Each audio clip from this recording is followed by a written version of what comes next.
Krásný den všem, zdraví vás Filip Bartek. Dneska opět ve studiu mám zástupce společnosti Unihal, která se zabývá výrobou a dodáváním ocelových konstrukcí a montovaných hal. A jmenovitě je to Blanka Dostálová, jednatelka společnosti. Dobrý den. Dobrý den. A Petr Ranocha. Jak dlouho pracujete pro Unihal? Pro Unihal pracuji už asi 10 let.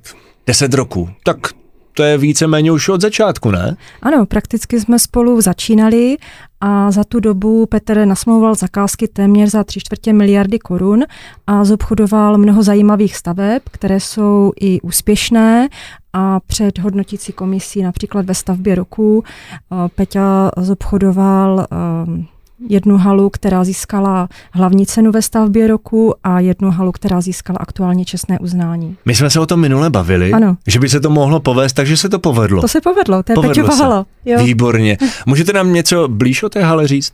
Která to konkrétně je? Určitě, je to obchodní centrum Potůčky, je to ta hala, jak jsme se bavili minule v těch Krušných horách a tam mám informace od hodnotící komise, že je zaujalo nejenom zpracování, ale i použité technologie a výborné použité materiály.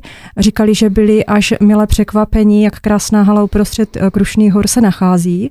Je to obchodní centrum, které se nachází na samé hranici s Německem a je to v bezcelní zóně. Jsou tam obchody a luxusní restaurace. Tato hala je z rámové ocelové konstrukce naší výroby. Rozměrově je zhruba 37x73 metrů půdorysně, výška zhruba 4 metry. Tato hala je opláštěná minerálním panelem, kde izolantem je minerální vata a střecha je ze skládaného střešního pláště. Dominantou této haly jsou hliníková okna a krásný červený vstupní portál, který krásně kontrastuje s černou antracitovou barvou této haly.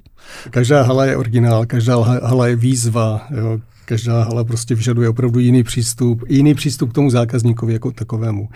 Tady tahle hala měla určitá specifika. Vzpomínám si, když jsme se tam procházeli po zelené louce a vymýšleli jsme, že tam bude stát něco, co bude splňovat prostě nějaké kapacitní poměry a bude mít nějaký vzhled. A tak ve finále jsme teda začali kreslit, vymysleli jsme klasickou halu se sedlovou střechou pro danou sněhovou oblast. V Krušných horách hodně sněží a ta statika té nosné konstrukce prostě musí splňovat nějaké parametry. Čili vymysleli jsme halu, která, jak říkám, objemově a vlastně těmi požadavky investora vyhovovala. Ale přišel na řadu design, investor řekl, tohle se mi nelíbí, je potřeba tam prostě změnit tvar té haly, nechci mít prostě postavenou sedlovou střechu, kravín, že chci mít pěkné obchodní centrum, čili krychly. No a bylo na nás, jak to technicky vyřešíme, že? My jsme tam nakonec ve finále postavili takovou nějakou jakoby falešnou atiku, která zakrývá tvar té sedlové střechy a lemuje takhle tu halu nějakým tahoukovem, který na pohled vypadá jako ta jeho vysněná prostě hala s tou rovnou střechou, s tou atikou. No a nakonec vlastně ta falešná atika předsazená vlastně posloužila potom pro umístění reklamy a dalších věcí, takže se to nádherně povedlo. A možná i to pomohlo třeba i tomu čestnému uznání, že ve stavbě roku, že jste vlastně jako zvolili nějaký možná kompromis. Nechávají si klienti poradit v případě těch montovaných hal, že třeba řeknou, a mně by se tam líbilo tohle, a vy řeknete, není to úplně moc jako třeba nevím, technicky zvládnutelné je kde co, ale třeba řeknete, není to moc praktické, tady tato věc, a oni, já to tam chci. Každý klient je jiný, každý prostě má jiné povahové rysy a je na tom obchodníkovi, aby si přečetl prostě vlastnosti toho zákazníka a odhadl jak na něho. Vždycky je to boj, abychom my dodrželi nějaké pravidla a statiky, nějaké normy, nějaké předpisy a na druhé straně zákazník prostě požaduje něco, co technicky je buď hodně drahé, hodně problémové, nebo úplně nemožné. Takže kreslíme, vymýšlíme, schvalujeme, přepracováváme. Jo. Máte hotovou halu, staticky spočítanou a zákazník řekne tak a tady mi ještě dejte nějakou konstrukci, kde asi upevním obrovskou nádhernou reklamu, která bude vidět z 10 km dálky. No a jste na začátku, můžete znovu prostě vymýšlet statiku nosné konstrukce a zase přepočítávat a vymýšlet, jak to technicky vůbec zpracovat. Design v podstatě, nechci říct, že je to až to poslední, ono to tím většinou začíná, ale načrtnout na papíře můžete cokoliv, ale pak to dotáhnout je opravdu, jak říkám, hra těch kompromisů a dohadování a vymýšlení a doporučování. A je to pokaždé jiné, jako musíte se přizpůsobit tomu zákazníkovi. Musíte zjistit prostě, co ten zákazník samozřejmě požaduje a jak mu to vysvětlit, jak mu to prostě podat, aby byli všichni nakonec spokojení. Já si myslím, že nakonec spokojení bývají všichni i podle toho, že vy jste mi, Blanko, prozradila, že to není jediná stavba, tady ta poslední, za kterou Petr získal nějaké ocenění. Ano.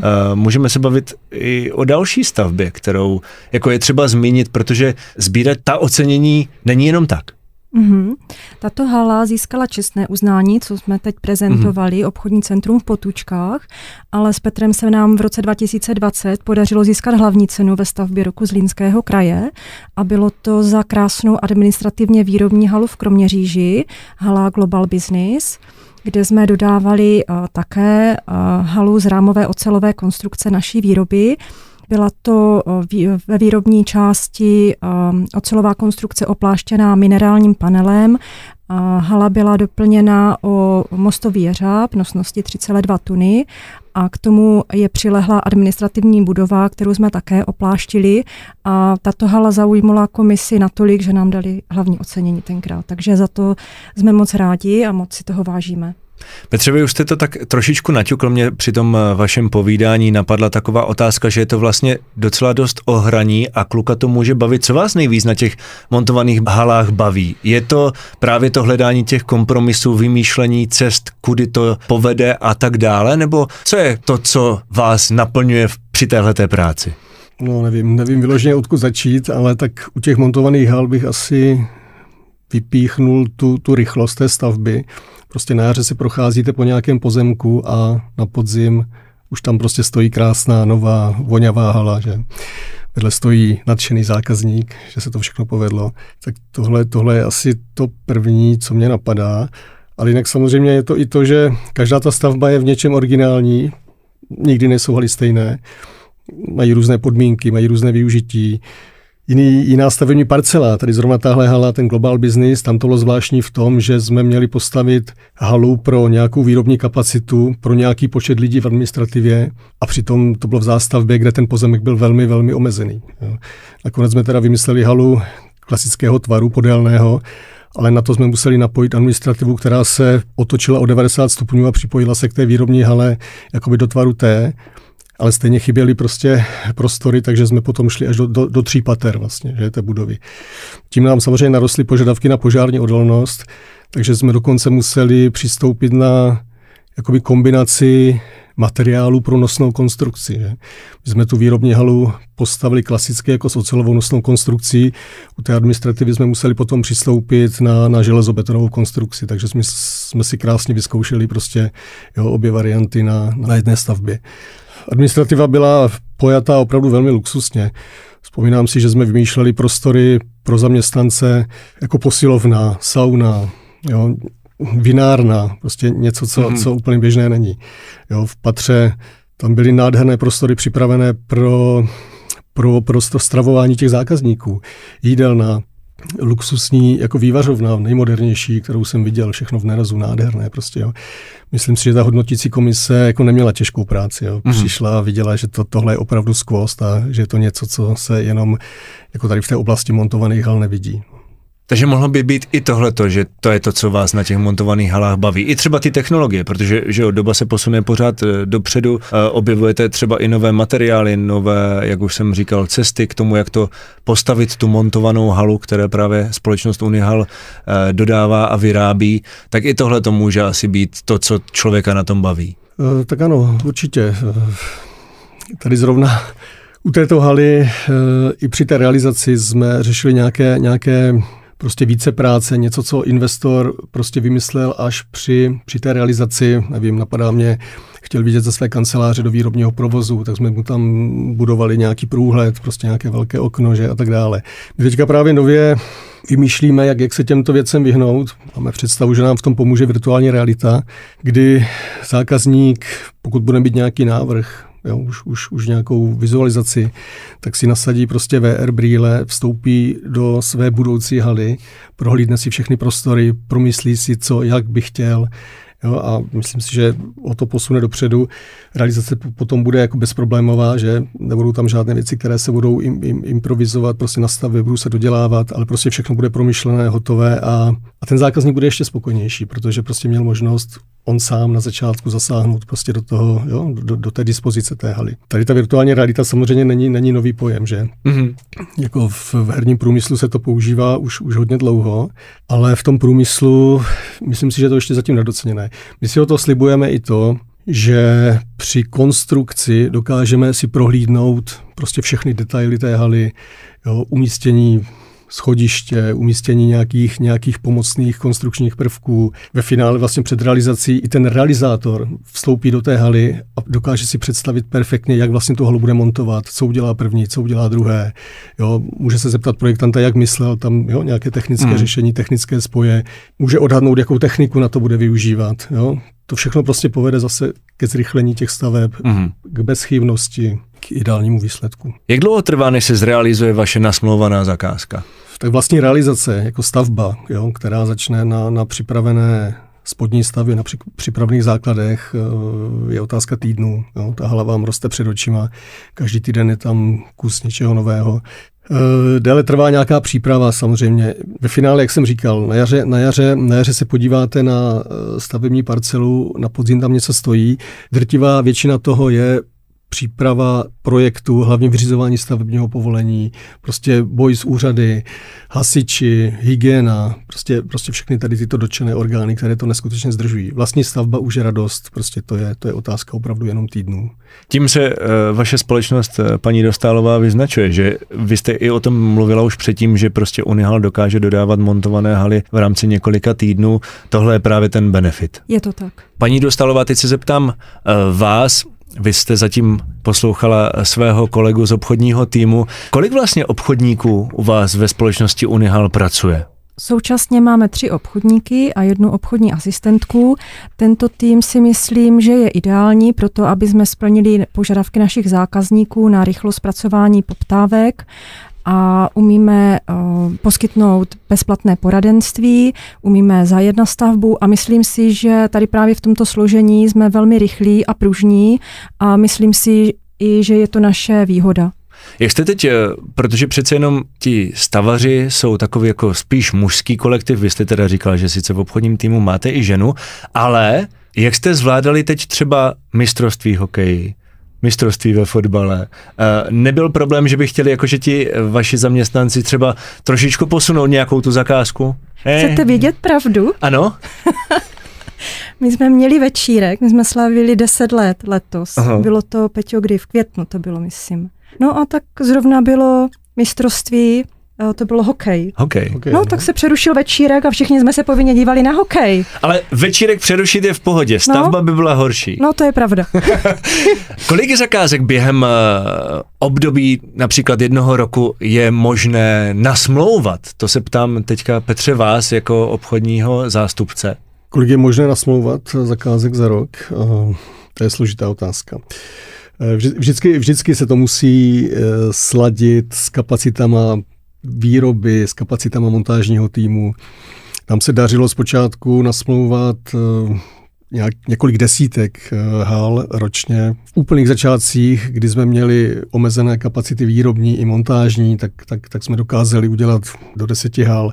Ale vždycky to bylo o tom, že jsme měli prostě několik možností, vybrali jsme si tu, která byla pro nás nejzajímavější, i podle povahy zákazníka, i podle lokality, i podle objemu. Jo? A takhle jsme to potom dál nasmlouvali. Čili zpočátku jsme si vybírali, byli jsme opatrní, jo? Takže prostě toho bylo míň. Dnes už stavíme haly větší, už jsou to haly několika tisíci metrech čtverečních. My jsme se tady bavili o halách, které měly 2000, 2500. Dneska už děláme haly kolem 3, dokonce 4000 metrů čtverečních. Tam už potom ty počty trošičku klesají, takže bavíme se někde kolem 40-50 hal. Pro obyčejného smrtelníka, jako jsem já, který vidí, jak třeba se staví domy a že je někdo staví několik let, když řeknete 50 hal za rok, To je podle mě jako hodně vysoké číslo. V žádném případě to není tak, že by přišla poptávka, my bychom ji nacenili, vzali za zákazníkem a výsledek by byl smlouva. Jo. Možná teď na naše povídání narazil někdo, kdo si říká, tyjo, montovanou halu, teď já nemám žádnou výrobu, ale my už jsme to načukli v minulém našem povídání, abych to zase zmínil, že se může o montované haly zajímat i někdo, kdo by chtěl do něčeho investovat. Protože se to dá využít i jako investice. Víte, že někdo si představí montovanou halu jenom vlastně třeba pro výrobní kapacity, ale ne, vy můžete být ten investor, který si nechá postavit a potom ji pronajímáte a vlastně už je vám jako jedno komu. Je to tak, je to trend. My jsme za období covidu zaznamenali zajímavý nárůst právě prostě zákazníků nebo investorů, kteří chtěli stavět haly k pronájmu.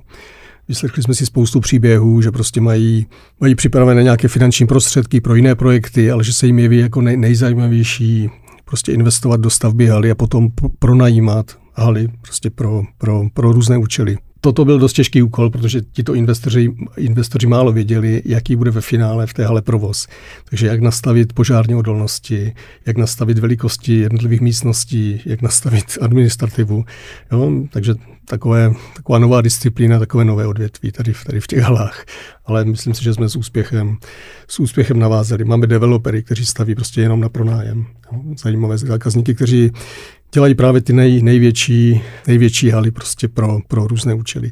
My se vždycky přizpůsobujeme samozřejmě požadavkům zákazníků pro ten daný účel stavby. Někdo chce hospodářskou stavbu, někdo potřebuje výrobu, někdo chce administrativu, někdo chce jenom sklad, jo, čili snažíme se vyhovět všem. Takže vidíte, mohla by to být i ta investice.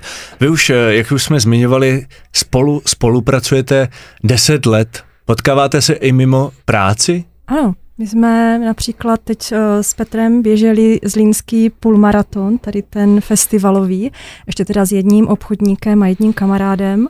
My jsme si to tak nějak vymysleli a podařilo se nám to dokonce po 2 hodiny. My jsme běželi štafetový běh, abych to upřesnila, a myslím si, že jsme si udělali takovou krásnou polofiremní neděli. Tady ve vašem případě se dá říct, že jako ta stavba je to běh na dlouhou trať, ale když jste v tom týmu, tak to dokážete rychle realizovat. Stejně jako ten půlmaraton. Jo, to máte pravdu, ano. Ještě bych chtěla říct, že my s Petrem jsme prakticky spolu začínali, my jsme spolu překonali jak ty těžké začátky, což ty první 2 roky, to bylo velmi náročné.